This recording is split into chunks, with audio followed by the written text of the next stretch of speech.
Every time our athletes walk into this weight room, they're going to be pushed to the max. Let's go! Let's go! The barbell hasn't changed in over 100 years. I can take a 25-pound plate and we'll go out on the turf and I'll have you hating life. We talk about straining your gut, pushing past that comfort level. I want a lot of energy. What better breeding ground is there for being a success in life than the weight room?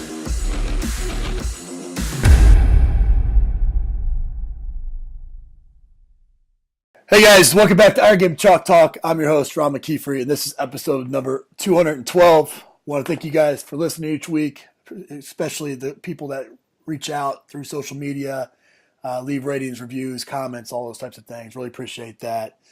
Also want to thank our sponsors, and specifically Train Heroic, for bringing this episode to you for free. Only partner with brands that I believe in and use myself, and Train Heroic is a group that I've used for quite some time now and really appreciate what they do. This week I'm joined by Tim Anderson. He's the owner of Original Strength. He's an author. He's a lot of things. He's a man of mystery, and we're gonna get into all those things. But Tim, I really appreciate you coming on the show, man. Ron, thank you so much for having me. Thank you. Tim, I want to jump right into this here. You know, you were a statistician, and now you're the leader, the face, the owner of Original Strength, and really a movement. You know, when it comes to strength and conditioning. And so, how do you go from being a statistician to now, this pillar of fitness? That's really easy. All you have to do is get laid off. Right. And then next thing you know, when you're seeking other employment or finding out what you want to do in your life, things come up. So I got laid off from MCI when they took over in a merger. Jumped into the fire department and had a lot of time on my hands. Sure. And started a personal training business on my days off from the fire department. And luckily for me, I was over exuberant about training, always have been, and I was getting overuse injuries, and I got aggravated with those and tried to look for a way to get out of them.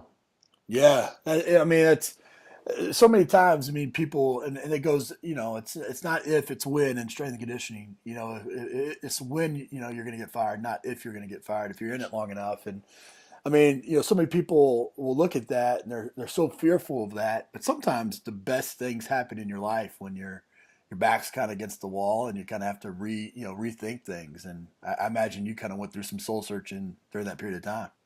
Honestly, it was absolutely the best thing that had ever happened to me at that point, or that could have happened to me at that point, because Ron, I grew up in my house where my mom and my dad, my entire life, they had a job, the same job for like 30 years, right. 30 plus years. And so when I was sitting there as a statistician, every day I was there, I was thinking, this is what I'm going to be doing for the next 30 years. Like, I did not know, for whatever reason, it never struck me that I could do something different. I just thought I was stuck. Right. So I got a good kick in the butt and said that, no, I'm not stuck. You want to stab your eyes out with a number 2 pencil some days, I would imagine. It was horrible. Well, I think that's, I mean, and it resonates with me, obviously, with making kind of a shift as well. I mean, I'm still coaching, and still working with teams and different things, but it's a different type of avenue of strength and conditioning that I've been pursuing. And so there is some, ambiguity, and there's some anxiety with that comes, but at the same time, it's kind of like an excitement, an eager anxiety that goes with it. So that's awesome, man. Along the way, you had some mentors there that kind of helped you get down your path here. I mean, I know you worked with John Brookfield, and I know you consider Dan John a mentor, and what kind of impact did those guys have on your life as a coach in those early days? Tremendous, and still today they have such an influence on me. John Brookfield, he created Battling Ropes, and he just took me under his wing. I don't know if you know much about John, but he's in the Guinness Book of World Record for almost everything. But just a brilliant man. But he for whatever reason, he took a liking to me and took me under his wing. And I can tell you, had it not been for John, there probably would not be Original Strength, especially as it is right now. So he had as much to do with creating Original Strength as I did. Just for example, he told me that battling ropes was created because he was pulling a truck and trying to set the world record for pulling a 40,000-pound truck a mile. And he said that he asked God to show him how to train for work capacity. And he said God had taught him how to use a rope. Wow. So that's how battling ropes was created, right? That's awesome. So I told you I had overuse injuries, and one night I was frustrated and I was mad, and I said, you know what, if John can do this, so can I. And I kid you not, I asked God to show me how to train to be resilient, to be bulletproof. And within a couple of weeks, I was crawling on the floor like a baby and rolling around on the floor, and he just connected the dots for me. Oh, that's and awesome. that's honestly how OS started, right there. That's I mean, as Christian guys, I mean, we can appreciate that, but just even if you're not a Christian strength coach, I mean, understanding that, you could find inspiration in the craziest places, and Yes. and you should keep your mind open to that, not ever close your mind, because you never in a million years thought, as when you opened your first personal training studio, that you're going to be crawling around and having No. thousands of people crawling around as well. So that's awesome. Well, I mean, when opening that gym and then kind of going through the process of owning businesses and pivoting and finding your way to your niche, you've probably made a bunch of mistakes. Yes. What's one of the biggest mistakes you made, and kind of how you learned from it? Oh my gosh. I made a couple. As far as the business and training aspect of it, in the beginning, the biggest mistake I made I kind of put it first, and let it take precedence over my family. And I still battle with that, probably. I mean, to be honest, trying to draw that line. Sure. But now I'm so grateful that my wife is patient. And she put up with a lot of mess that she probably shouldn't have. So the biggest mistake was that just not having my eyes really on the right prize. Right. But after that, probably pigeonholing myself into certain modalities and not, like being very tunnel vision. Yep. Only seeing one way to do things. I think that was not a good thing for me to do. And thankfully now I'm more open-minded. Yeah, no, I agree with that 100%. And, I think we've talked about this on the show quite a bit, but that work-life balance, I mean, in a lot of ways, it's a myth. I mean, it doesn't exist. Right. But the difference is, and what the advice that I like to give, and I'm sure you would probably agree, is there are going to be periods of time when you're starting a business, when you're chasing the strength coach dream or whatever, that you're going to have to be tunnel vision and Yes. dialed in and all that. But the difference is being 100% present wherever you're at. Being 100. If you're at work and you're at work for 18 hours a day, be 100% present there. But when you are home for those 4 hours, or 6 hours, whatever it may be 100% present to your family, to your wife, to your husband, whatever. And hopefully that changes over time, and you can get it back, skewed the other way. But no, that's good stuff. Well, let's dive into the original strength. I mean, obviously I read the book, Press and Reset, and thought it was fantastic. Recommend. I know you're working on another book, Habitual Strength, or you finished that up and you're about to work on another one, right? Yes, sir. But for those that are hearing original strength for the first time, what is it, and why should we even be concerned with it? So original strength is the idea that your body is made to be resilient throughout your entire life, that the best years of your life should not be the first 30. Right. Because we've got, another 60, 70 years to go, and you should be strong and be able to live your life the way you want to throughout your life. So that's really the idea. Nobody was created to be weak, frail, fragile, or broken, period. Now, a lot of people accept that, but that doesn't mean that they were created to be that way. Sure. So I think OS is basically, it takes you through how to, we call it pressing reset, how to hit the reset button on your nervous system and restore your mobility and your strength and allow you to live your life better.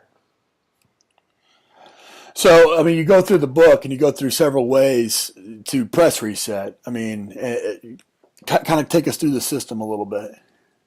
So we have 5 resets that we use to press reset, and honestly, they're the way your body was originally designed to move through the developmental sequence. So all the things that a child does when it's born to get strong enough to get up on 2 feet and start crawling all over the place and exploring the world, climbing into the pantry and all that crazy stuff you try to keep them from doing, Right. that was a developmental sequence that got them strong enough and made them very resilient. That developmental sequence was inside their nervous system before they were born, and it's still inside our nervous system 30 years after we're born, or 70 years after we're born. It's the same program is still in us, and we can tap back into it. Sure. Go ahead. Oh no, and if we tap back into it, a lot of those same things happen again. We become strong again. We become able to move again freely. It just ties the body together. Right. No, I thought it was fantastic. Kind of linked those together. Go ahead and go through those 5 resets. I mean, I know you'll go in depth in the book, and everybody needs to go get the book. But what kind of take us through the system? So the first reset, which is very popular today, is breathing. Right. Turns out breathing with your diaphragm actually makes you stronger. It's good for your nervous system, but it physically makes you very strong. The second reset is moving your head control. Your vestibular system lives in your head, and the way to keep it healthy is to actually move your head. And a lot of people don't do that anymore.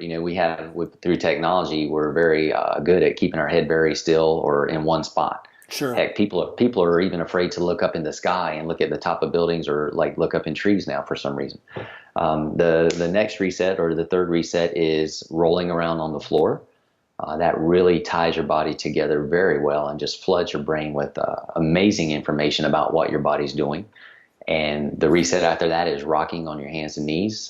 That is probably, if you had to pick one that just makes the biggest impact, believe it or not, it might be rocking. Right. It restores posture, soothes the emotions in the mind, but it really just connects your entire body. Helps your stabilizers learn how to stabilize, teaches your prime movers how to move, sets them free, Right. just integrates everything about you. And then one of my favorites is the fifth reset is crawling. Right. or midline crossing contralateral movements like the gait pattern. Right. All those when done, and I'm going to ask you this question in a minute. Kind of how would you integrate it into a program? But in my own programming, the ones that have had the most bang for my buck, anyway. You're right. Is the rocking? The rocking, and I'll do rocking before I squat, and it's absolutely the best thing ever. Before it's a patterning movement. And then I love the crawling. I mean, those two. I mean, I think. Probably me, much like a lot of strength coaches listening, would say, okay, where am I throwing head control and rolling and breathing into the workout without looking like I'm just not doing anything with my players. I'm not doing anything in the workout. And I would imagine, when you first started doing these things, you had similar people looking at you like you're freaking a crazy person rolling around on the floor. But how did you handle that? And then how would you recommend a strength coach in a team setting kind of implementing these things? So personally, fortunately for me, I've never really cared what people thought about what I do when I train.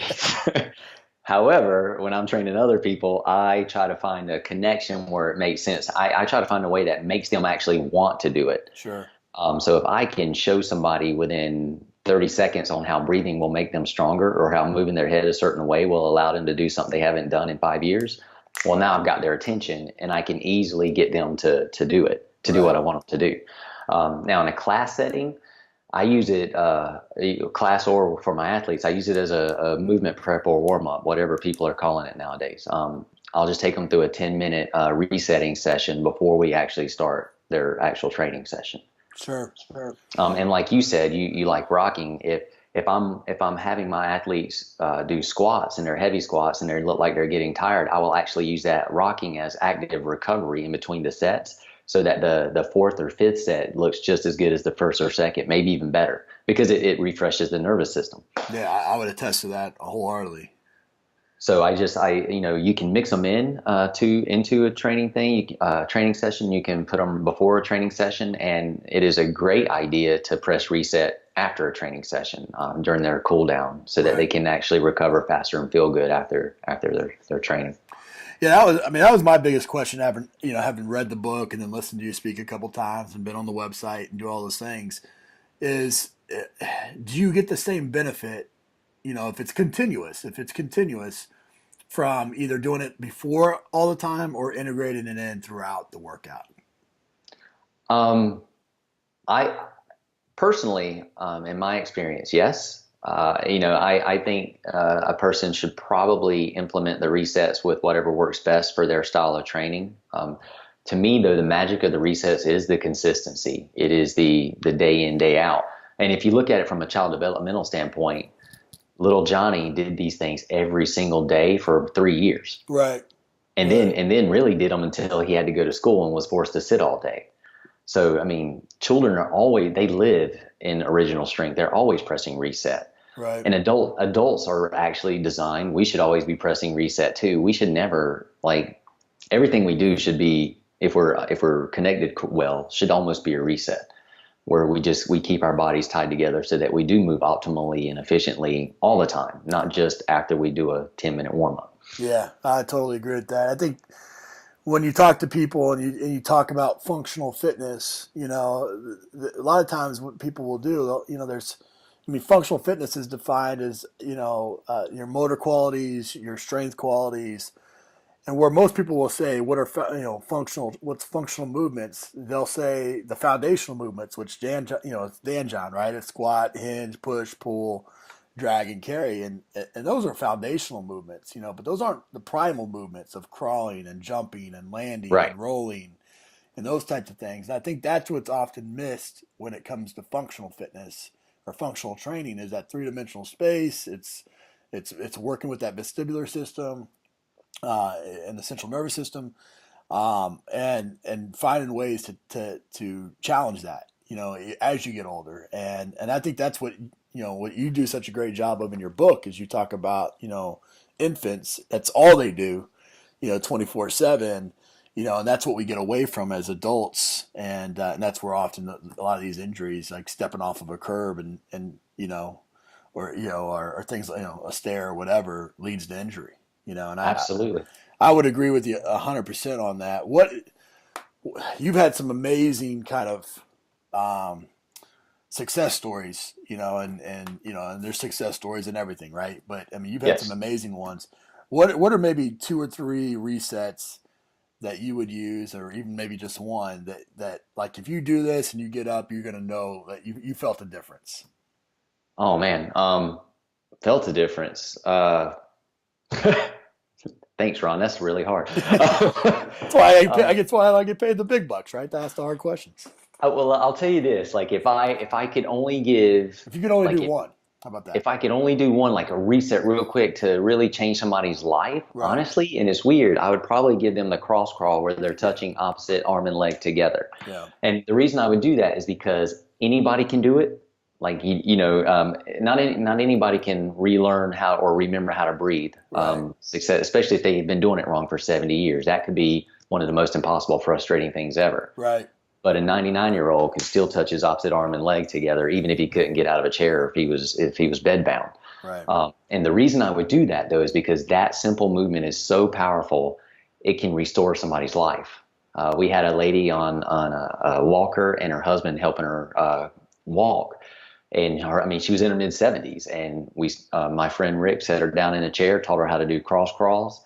And after that simple thing, she was able to get up on her own and walk out by herself unassisted, dragging her walker along with her. And her husband started crying. That's awesome. I mean, so that story alone, you return a mid-70-year-old's life back, or a husband gets his wife back. That's powerful. Right. And it was just something as simple as touching opposite arm and leg together. And that's just one story. I mean, I can tell you other stories very similar to that, Right.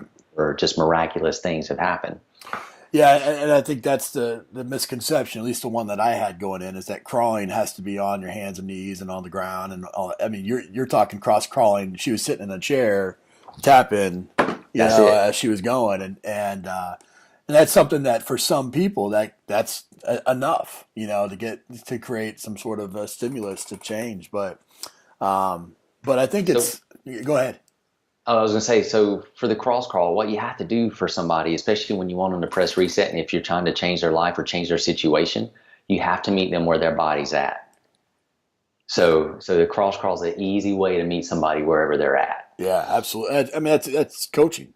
meet people where they're at, Yes, sir. and I think, for the strength coaches that are listening, where I've had a lot of success with this has been, implementing it in as active recovery between sets throughout, because those are times that are normally spent standing around in some weight rooms. Right. It's never in my weight room. I'm usually doing something, but instead of having, continually putting resistance or stress on the body, being able to teach them how to be resilient with their own body weight has been something that I could really get behind and defend, and for anybody walking in. And then I've also, created, some videos and stuff to push to my athletes, either via social media or just sending them a text or whatever, and having them do it in their dorm rooms at night and at home. That's Awesome. something where, they're a little bit, they can be a little bit more vulnerable. Maybe it's just a roommate, maybe it's Yes. nobody. They can be in the, inside. They can look odd, and not have peer pressure kind of affecting things. And when I've done that, pretty much everybody that's done it consistently, notices and sees results. And so that's been something that's been big for me. Awesome. And that I agree with you, man. That works. People might not do stuff in public, but Right. they'll if they'll take 2 or 3 minutes and do something at home that they know is going to make them feel better. Right. That's a win.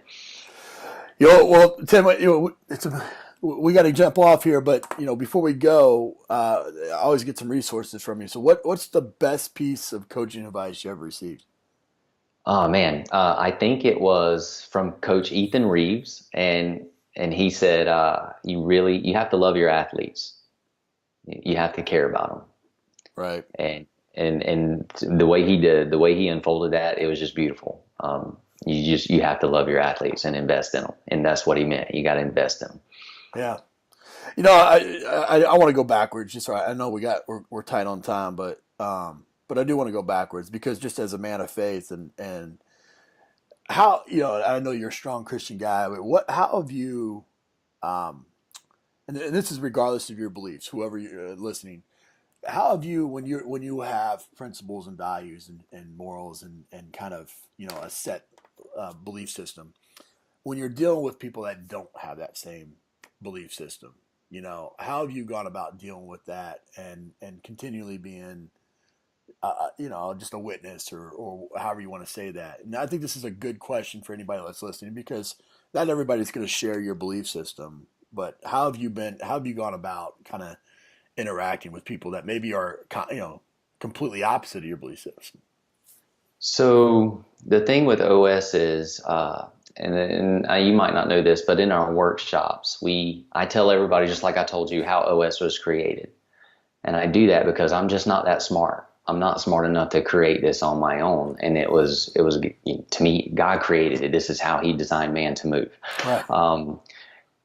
And whether or not they believe that or not, I'm still true to what I believe and what I know personally that He has done, and what He's done for me. Because Ron, I feel awesome. Right. And He has taught me so much along the way that we just don't even have time to get into. But when I do that with people, though, whether or not they believe it or they buy it, I still love them. I still invite them to learn what their body is capable of doing.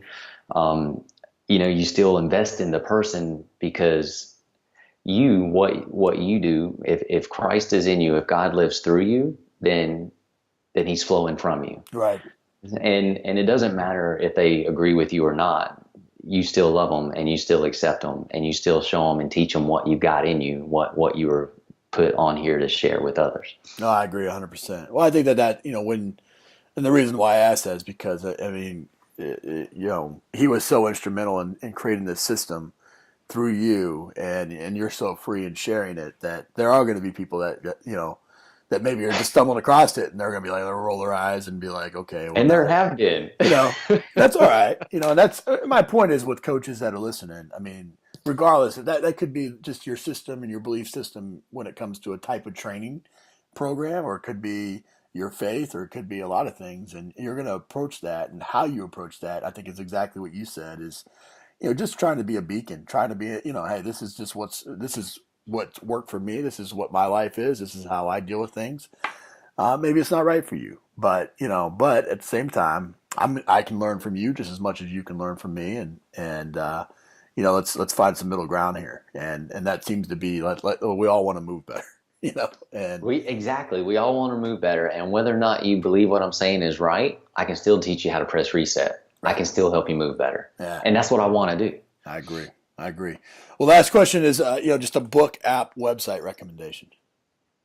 Book recommendation, I think Verbal Judo is phenomenal. And just a brief synopsis of that, it teaches you how to have a conversation with somebody and make them your ally instead of your adversary. Kind of goes along with what we're talking about. Yes, it does. Absolutely. An app recommendation, man, the best, most useful app I've ever put on my phone was dictionary.com. Yeah. That's a good one. And the website? Oh gosh, was that one? Originalstrength.net. I think that's a really good website. I think, I really like BibleGateway.com. Yeah, that's awesome. That's a good one as well. Well, I know, like we talked about, I mean, you have Habitual Strength as well. You have a lot of resources on your website. You mentioned your website. We'll make sure to link that up as well. And I know you got you have a series of workshops, but you have one coming up with a mentor of mine as well, Chip Morton, a guy I've worked with, on July 23rd, I think you said, right? Yes, sir. On July 23rd, Chip Morton, Mark Shropshire from Baltimore, and myself are doing an OS performance workshop. Awesome. Which is how to integrate all the resets into training and help people become better coaches.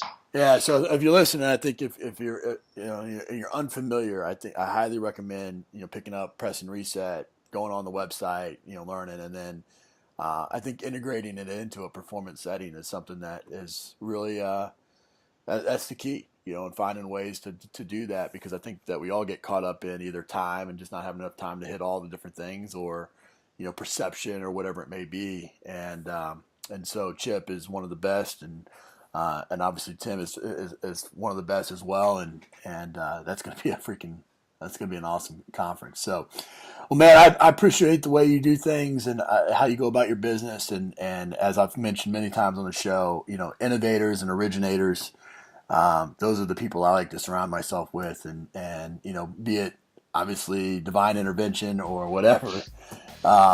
You are an originator, and I appreciate you coming on the show and sharing, man. Ron, thank you so much for having me. It's been awesome. Thank you. That's it for this episode of Iron Game Chalk Talk. Thanks to this week's guest as well as our sponsors for bringing this episode to you for free. Make sure to check out ronmckeefery.com, where you can join our mailing list, find the show notes, including all the links and resources mentioned, and information about Coach McKeefery's other products. While you are there, please join Coach McKeefery in the comments section thanking our guest for sharing. If you haven't subscribed to Iron Game Chalk Talk on YouTube or iTunes yet, make sure to do so. Comments, ratings, and reviews are always welcome. Coach McKeefery can be found on Twitter at @RMcKeefery, on Facebook and YouTube at /Ron.McKeefery. That's it for this week. Be sure to check back next week for another great episode of Iron Game Chalk Talk.